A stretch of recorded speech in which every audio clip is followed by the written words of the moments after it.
Hi there, and welcome on the journey to transform culture. I'm Steve, and I'll be your guide. Well, folks, I couldn't stay inside to do this video. It was just too nice out, and hence the sunglasses. It is so bright. I have blue eyes, so my eyes are super sensitive to light anyway. But so apologies if that's a problem. But yeah, just thought I'd come outside. You got nature, birds are chirping, animals running wild. Chaos and confusion, dogs and cats, whatever, right? Hope everyone's having a great day and an even better week. As we kick off this week, I wanted to jump into a topic, and this one will be just kind of a meandering topic, but it'll be one that's important. Really, it really touches on the true essence of who we are as people, really at its core. And the topic is imagination. I know, that's a big one too, right? That pretty much stretches our lives.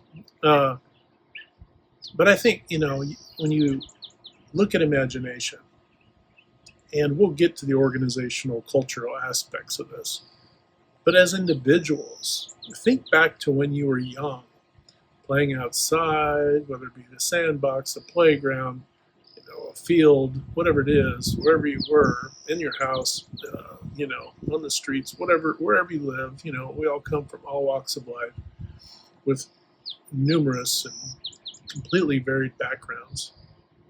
But you, as you were young, you had to apply some imagination. Now, I will say the biggest challenge of current culture, of this current era, is the fact that we can flip on. Don't get me wrong, I enjoy TV and did even as a kid. I watched cartoons and did the whole thing, normal that way. But we also were kind of made to go outside and play, right? Go outside, and we didn't have, there wasn't just tons of things. We didn't have devices. We didn't, there's a lot of things we didn't have. We didn't have video games on the go, right? If you had a video game, if you were fortunate to have one, it was in your home. Okay. And I didn't really get into that until I was a little bit older as a kid. But anyway, imagination. You go outside, you go into nature, and it doesn't even matter if you had to go deep into nature. But you go outside and you had to kind of invent your own stories, right? And some of that was the catalyst was from reading books and watching TV and all those things, right? And you kind of put on your own, your own adventure, whether it was going through the woods on a hunt or you're going on the woods adventuring to find treasure, whatever it was, right? You could have been a pirate on a pirate ship, whatever it was, right? If you were in a playground and you had the different setups. But I remember they used to have I guess it was not the true Apollo space capsules, but mock-ups for the playgrounds when I was a kid.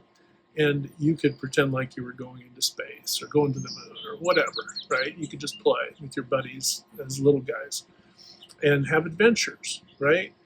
And if you think back, that's kind of like the very beginning of adventure. Naturally, we had building blocks. We had, if you weren't at all artistic, which I am not, although I tried, if you could draw, coloring, all these things, right? All of these things that stimulate our the creative side of us. I also think about, other things that feed our imagination too is music and color, right? So whether that be you were with your parents or friends or whoever, and you're driving down the road and you're listening to music, but in the background you have this kaleidoscope of scenery going by. And it wouldn't matter if it's the cityscape or small town or out in the countryside. It becomes almost a thematic film roll of life, right? And those things are seared into our brains, and they kind of create kind of a log or data, if you will, if you want to get kind of into that side. But it creates kind of a database in our own mind of some things that we can pull forward. And and we pull those things forward to use in our imagination. And these are the kind of the early building blocks of who we are, who we were as children. I remember, I haven't done it in such a long time, but I used to make paper airplanes, and I used to think that was the coolest thing. You could make paper airplanes in all these, myriad of types that could glide, and just all kinds of stuff. Back then we had our GI Joes, and we would had fishing line, and we could make our own mock parachutes and throw them off balconies and stuff like that, and parachuting in to go do a mission to save somebody or whatever it was, right? So, obviously you can pepper that in. We had Tonka trucks, we had, cars and trucks. We had all these things that we could, even if you didn't have them, somebody had them in the neighborhood. And your imagination. We could build our own places to live, and this was, kind of mock-ups for the future. And you think about this is the beginning of manifesting this creative ability that we have. I think about this now, and I think of how many people are driving the cars and or trucks and so on that they played with as kids, whether they be Hot Wheels or others, that they thought, and they were using their imagination. Oh, I'm going to have this, and I'm going to, my boat, and I'm going to pull my boat, whatever, right? And you see how many of you have literally manifested a life from growing up and using your imagination. Probably most of you have. 1 second. I love the chimes, but I don't want that to override the mic. So imagination is super critical to us, but it should be obviously a gentle thing that we hold in balance with everything else we have going on in life. But as we take our early imagination and we start to kind of film roll or roll our life forward, and you start to see how this plays out in the things you got into, whether you were, more logical brained and you were math and science, kids, or whether you were sports, creativity was required irrespective of where you fell, even if you fell somewhere in the middle. Music, band, sports, dance, gymnastics, you name it, all these things. And if you were fortunate enough to have your parents get you involved in different sport or activity, you were able to build on it. Not only that, but your creativity allowed you to learn what it meant to be on a team. And not everybody has that experience, right? So you're taking that creativity that you've kind of developed and kind of made a part of you as a younger child. Now you're taking that into how you perform, say, for sports or for dance or for whatever, right? Martial arts or whatever you were involved with. It might be that you're a vehicle, you were really into cars, right? Tearing engines apart, put them back together. Very mechanical. Well, guess what? Your imagination, again, you have to, and this is the other part of having an imagination too, is to be able to visualize. So I remember, and I can't remember who wrote the book because this was like when I was 19 going to college, but I was a basketball guy. And I remember it was a sports psychology, it's called The Mental Athlete. So you could probably look it up to see who wrote that book. But it really talked about visualization, right? And I think it was in that book or another that I read, and it talked about if you're in a stressful situation, and it may sound kind of hokey, but laugh. And the stressful situation for sports and basketball is when they tell you to get on the line because they're going to run you for the next 20 minutes or whatever, right? And which is brutal after you've already run a practice. And it's a conditioning thing, right? And you have to do it. Everybody knows that. But it's painful because you've already, been just gassing yourself out to run practice. Now you're going to get on and run some more intensely, right? But we would get on the line, and this is for college, and I would And I didn't do it right away, but after we'd been running for a little bit, and I started to feel the fatigue set in, it was starting to hurt, right? Anyway, it said that, and I can't remember which book this was, but it said to laugh, right? And so, and not like crazy laugh, ha ha ha, but just kind of, laugh kind of gently to yourself or whatever. And so I'm on the line, and the people, the guys who were on either side of me, and I kind of was kind of laughing, right? And they're kind of looked at me like, what are you, crazy? There's nothing funny about what we're doing right now. But what it did was when you laughed, it forces your mind or your brain to kind of lock into another aspect of itself for you. And it was able to shed off some of the focus on how something, how painful something was. This is another reason, if you've ever, I remember jumped over a fence and it didn't go well and I got hurt. And my buddy was laughing at me, but it was simultaneously, he was laughing at me because of the comical nature in which it occurred. But also, the other part of me was really ticked off at him too because I was in excruciating pain. But I look back on that now and I can kind of laugh because, and who hasn't been there where, we slip and trip and fall or whatever, and hopefully you didn't get seriously hurt. But if you got kind of hurt in the moment, maybe, I've broken my ankle, quite a few bones.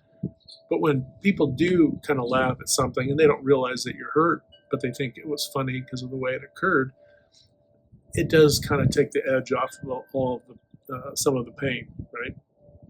Anyway, get off on a tangent there, but look up the mental athlete. There's some really good things in there, especially if you're somebody who's really intense trainer or you're training to run or whatever you're doing in an intense way physically. But so that's a form of using our creativity, right, to allow us to focus in on some things. Now, when we're talking about organizations and the teams that we're on, it's using our creative capacity and providing that arena for our teams to be able to come up with creative solutions and make it fun, right? I used to say when I would do brainstorming sessions, everybody, throw out all the ideas you want, above board, of course, but all the ideas you want, and everybody can say their favorite color of ice cream one time, right? so you can kind of be silly with it, right? Just don't go overboard. And but it allowed, so there was a random element of humor in that, and that lightened the room. Because another thing about creativity is, especially I think of musicians, and I have to believe that, I'm not a musician, but I love music. I have to believe that a musician really has to kind of get into that comfortable space within themselves, right? And so I have to believe that their imagination and their ability to visualize as they're playing probably helps them out significantly to kind of get into their into flow, right? Into that zone where I'm not overthinking. I'm not too relaxed, but I'm not overthinking it. I'm right in the zone. And that's the same for all of us doing all kinds of things. But definitely when we're trying to be creative to come up with solutions, then as you go out into culture, it's the same way. Is if we want to come up with a better way to lay out cities and towns and living environments, and I know it is how culture has kind of evolved, but we've created all these square boxes that we live in, but it is the most unnatural structure you can imagine, right? It's a square box. It is absolutely creates drag within nature, wind, everything, right? It is not a natural shape. But you think about it though, if we were creative as we went forward and we allowed our creativity and our practicality to come together, we could come up with some things that were not only creatively inspiring to live in, see, and be a part of, but also that were more functional within nature as well, right?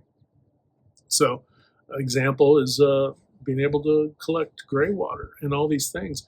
That doesn't, I mean, it happens for large buildings who do these things, but very few do this at all for their homes unless they have a big spread somewhere. So there is opportunity to use our creativity to a much greater degree. And the difficulty is that some of our creativity is stifled. And one of the things that stifles, it's such an insidious cycle, because the more we're overwhelmed and we overwhelm ourselves and our schedules, the less time we give ourselves to be creative. And I'll throw out an example to where we can reverse this trend. If you're working, and I'm going to use a 10-hour day, because some people work 8, some work 12, some 10, all over the map, right? But I'm going to use a 10-hour day just to keep the math easy. And let's say that I said to you, do all the same work you always do, but try to shave off 40 to 45 minutes a day. Get all your work done 40 to 45 minutes more efficiently, right? So find creative ways to do that. Just don't over structure this process. Just give your folks that. Say, hey, see if you can come up with a way. I'm not going to penalize you for it. And in fact, we're not going there. We're going to go in a positive direction. But I'm just challenging you to see if you can do that. Okay, fine. Now, of course, we know there's some scenarios where customers might call where that's not always possible because you have to be at the ready all the time. But I challenge that, 40 to 45 minutes. Then what you do is, after folks have been able to do that, then take that 40 minutes, say at the end of the week, and let folks in small groups get together and then use that as a brainstorming session, right? You can start out with the individual, say in their work center doing what they're doing. They use that 40 minutes to find ways to see if they can do the same work that they did in 10 hours instead of the 40 minutes more effectively and efficiently. But now, see if they can get to 9.5, which would be like an hour and a half, right? Or to go from 10 down to 8.5. See if they can do it in 8.5. And what you're doing is don't put too much structure to this. Allow them to be creative. Find creative ways. Still do the things that we're supposed to do the right way, but find creative ways. See if you can get there. Just make it a challenge, right? What you're doing is you're creating the room that you're going to need, right? So if you think I have a whiteboard on this side of me, and over here is the work. I want to create basically a sandbox, right? A whiteboard kind of sandbox area that allows my people to be creative, to come up with solutions. Once they get to the 8.5, then further say, okay, we're good with the time part. Let's use the time now to make our product and our processes more effective and ensure that and improve our quality, right? Let's find ways to, and so forth. So then move those individuals into small groups and then do the same thing, because you've already created the time. Now, as you do this going forward, you can make it a large group and so on. Before you know it, it might be that you're doing half a day at the end of the week, turning that into a bunch of small groups or the entire team for half the day, right? Maybe you're buying them lunch and you're doing brainstorming sessions. You might do little mini, you might do a Kaizen event that lasts, an ongoing Kaizen event where you're doing something every other day, every day, once a week to improve something, right? Project improvement. So that's just one little thing. That's the simplest thing you could do. And you're going to not only improve your productivity, but you're going to also improve your quality. And you're going to allow your team to be creative about doing it. And it's taking the pressure off. And you're rewarding them also, because you're going to find ways within your own structure, because that's where the creativity comes for the team leaders and the organizations, is to find fun creative ways to reward them, right, for their creativity. When you do this, it creates a perpetual loop. And before you know it, your organization, you have a new product that you want to consider. Well, now you've got time for your team, right? If you're overdoing it with meetings currently, if you're using this time to maybe pare down some meetings by a bit, but then you can then have some time for that creative problem solving, project management, planning, and all this sort of thing. Because right now you may need that time just to get things going in the right trajectory. You may be behind the curve and struggling. And if you're struggling, this is a very good way to get, kind of reverse that trend from kind of going down and, you're down here to start a glide slope going upward, okay? And that's what you want. It's not going to be a full throttle straight up, but you want to reverse that trend and you want consistency. But that also means that you have to be creative and committed to the process, right? Now, see, that thing that I just explained to you right there, this is simple. You don't have to be an expert in any realm or using any of the improvement tools, really, to do this. This is super easy and straightforward. Plus, it brings cohesion into your team. Your team becomes more cohesive. You have more fun. You can turn it into a lot more fun events. You can do all kinds of things. It just opens up a world for you to be creative. And when you do that, you're going to see results. If you don't do that, you're going to just continue to see what you've seen, and you will be amazed about how the attitude of your team starts to percolate and pick up too. And I think that is the thing you're going to notice and be very thankful that you did this. All right, folks, just a quick one today on imagination. Remember, 3 to 5 times a day or more, we try to uplift, motivate, inspire, and just encourage folks. And when we do that, not only are we helping to transform culture, right, across the spectrum and within our organizations and our teams, but we're also transforming ourselves. And that's very important. We need to do that. All right, folks, hit like, share, and subscribe. And until next time, we'll talk to you later.